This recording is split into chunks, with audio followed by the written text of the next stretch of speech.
very dear friend of mine is completely consumed with cancer, and she's very, very, very ill. Is there anything that I can do or she can do to come through this? Come through means get cured? Yes. Or die peacefully? Get better. Get better. Get better. Get well. No, I am not talking with any disregard to your friend. But I want you to understand, people need to die. When and how is the only question, isn't it? So if death comes to us, yes, we will do everything possible to save ourselves.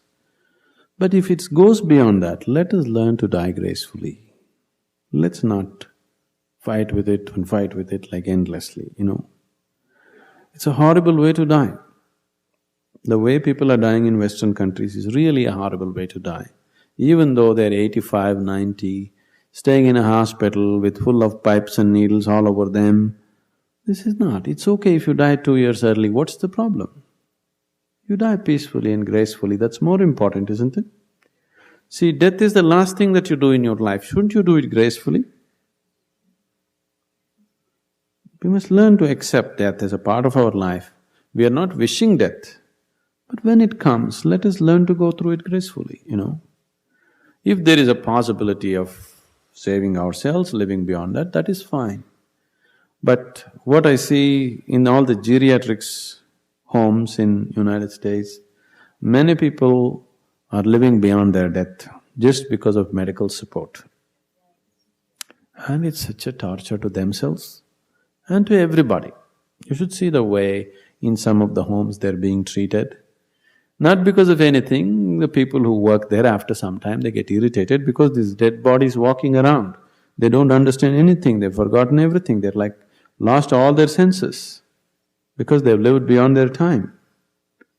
If there was no too much medical input, they would have gracefully died at a certain point, isn't it? There is no sense in stretching it one more month, one more month, one more month, it doesn't make any sense. But life is not understood that way, we are thinking of always stretching it. So if somebody's body is broken beyond redemption, let's learn to die gracefully. Let us make the person understand, it's okay, it's all right, We're all in the queue, aren't we? So you are ahead of me, isn't that great?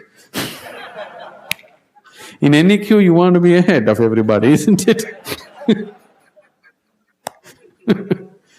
So I'm not trying to make fun of somebody's illness, but we should understand where one thing stops and the other thing begins, isn't it?